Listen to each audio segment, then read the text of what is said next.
କୋଣାର୍କର ସୂର୍ଯ୍ୟ ମନ୍ଦିର, ଯାହା 1300 ଶତାବ୍ଦୀରେ ପୂର୍ବ ଗଙ୍ଗବଂଶର ରାଜା ନରସିଂହ ଦେବ ପ୍ରଥମଙ୍କ ଦ୍ୱାରା ନିର୍ମିତ ହୋଇଥିଲା। ଏହି ମନ୍ଦିର ଏକ ୟୁନେସ୍କୋ ବିଶ୍ୱ ଐତିହ୍ୟସ୍ଥଳୀ ଓ ସୂର୍ଯ୍ୟଦେବଙ୍କ ସମ୍ମାନରେ ନିର୍ମାଣ କରାଯାଇଥିଲା। ପୌରାଣିକ କାହାଣୀ ଓ ପ୍ରାଚୀନ ସାହିତ୍ୟରେ କୁହାଯାଇଛି ଯେ ଏହି ମନ୍ଦିର ଚନ୍ଦ୍ରଭାଗା ନଦୀର ନିକଟରେ ନିର୍ମିତ ହୋଇଥିଲା। ଚନ୍ଦ୍ରଭାଗା ଏକ ଐତିହାସିକ ନଦୀ ଥିଲା, ଯାହା ମନ୍ଦିରର ଉତ୍ତର ଦେଇ ବଙ୍ଗୋପସାଗରରେ ମିଶୁଥିଲା।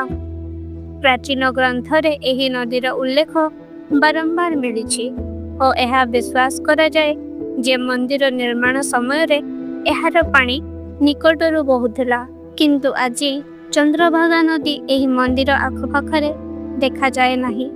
ଏହି ନଦୀ ଏବେ ଏକ ପାଲିଓ ଚ୍ୟାନେଲ ବା ପୁରୁଣା ନଦୀର ଅବଶେଷ ରୂପେ ରହିଛି, ଯାହା ସମୟ ସହିତ ଶୁଖିଗଲା କିମ୍ବା ନିଜ ପଥ ବଦଳାଇ ଦେଇଛି।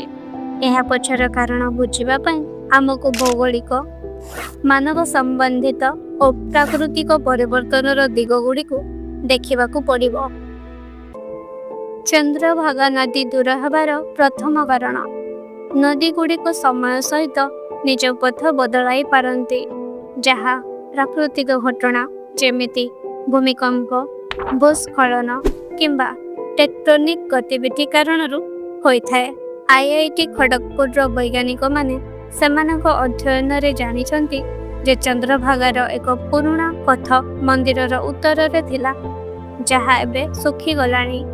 ଏହି ପଥ ସାଟେଲାଇଟ୍ ଚିତ୍ର ଓ ଗ୍ରାଉଣ୍ଡ ପେନେଟ୍ରେଟିଂ ରାଡାର ଦ୍ୱାରା ଜଣାପଡ଼ିଛି। ଏହା ଲାଗୁଛି ଯେ ନଦୀର ପଥ ବଦଳିବାର ସମ୍ବନ୍ଧ ଓଡ଼ିଶାର ଉପକୂଳ ଅଞ୍ଚଳରେ ଟେକ୍ଟୋନିକ୍ ଗତିବିଧି ସହିତ ହୋଇପାରେ, ଯେଉଁଥିରେ ଏକ ଫଲ୍ଟ ପୁନର୍ଜାଗରଣ ହୋଇଥିଲା, ଯାହାଦ୍ୱାରା ନଦୀର ପ୍ରବାହ ବନ୍ଦ ହୋଇଗଲା।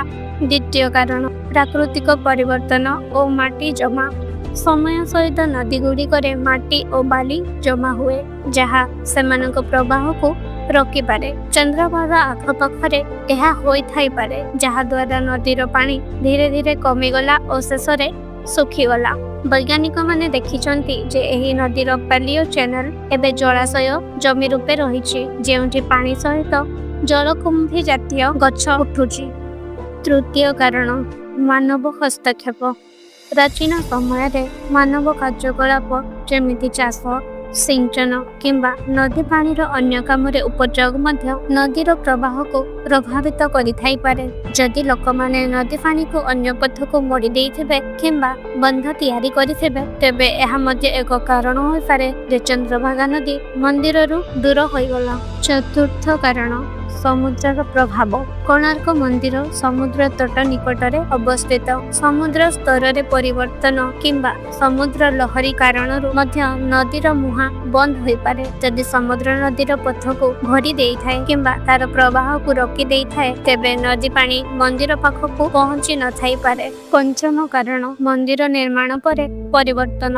ଏହା ମଧ୍ୟ ସମ୍ଭବ ଯେ ଯେତେବେଳେ ମନ୍ଦିର ନିର୍ମାଣ ହେଲା, ସେତେବେଳେ ଚନ୍ଦ୍ରଭାଗା ନଦୀ ଉପସ୍ଥିତ ଥିଲା, କିନ୍ତୁ ତା ପର ଶତାବ୍ଦୀ ଗୁଡ଼ିକରେ ପ୍ରାକୃତିକ କାରଣରୁ ଶୁଖିଗଲା। ବୈଜ୍ଞାନିକ ଅନୁମାନ କହେ ଯେ ନଦୀ ଶୁଖିବାର ସମୟ ମନ୍ଦିର ନିର୍ମାଣ ଓ ତାର ଧ୍ୱଂସ ସହିତ ସମକାଳୀନ ହୋଇଥାଇପାରେ। IIT ଖଡ଼ଗପୁରର ଏକ ଦଳ 2016ରେ ଏହି ବିଷୟରେ ଗବେଷଣା କରିଥିଲେ। ସେମାନେ ଲ୍ୟାଣ୍ଡସେଟ୍ ଟେରା ଓ ନାସାର ସଟଲ ରାଡାର ଟୋପୋଗ୍ରାଫି ମିଶନର ଏକ ସାଟେଲାଇଟ୍ ଡାଟା ବ୍ୟବହାର କରି ଏକ ପୁରୁଣା ନଦୀପଥ ଆବିଷ୍କାର କରିଥିଲେ, ଯାହା ମନ୍ଦିରର ଉତ୍ତରରୁ ଗତି କରୁଥିଲା ଓ ସମୁଦ୍ର ସହିତ ସମାନ୍ତରାଳ ଥିଲା। ଗ୍ରାଉଣ୍ଡ ପେନେଟ୍ରେଟିଂ ରାଡାରରୁ ଜଣାପଡ଼ିଲା ଯେ ଜମି ତଳେ ଏକ ଭି ଆକାରର ଉପତ୍ୟକା ଅଛି, ଯାହା ଏକ ନଦୀର ଅବଶେଷ ହୋଇପାରେ। ଏହି ପାଲିଓ ଚ୍ୟାନେଲ ଟିକରପଡ଼ା ଗାଁ ପର୍ଯ୍ୟନ୍ତ ଯାଇଛି, ଯାହା କଦୁଅ ନଦୀ ନିକଟରେ ଅବସ୍ଥିତ। ଏହା ବ୍ୟତୀତ ପୁରୁଣା ତାଳପତ୍ର ଚିତ୍ର, ସ୍କେଚ୍ ଓ ଫଟୋଗ୍ରାଫରେ ମଧ୍ୟ ମନ୍ଦିର ନିକଟରେ ପାଣି ସ୍ଥାନର ଉଲ୍ଲେଖ ମିଳିଛି।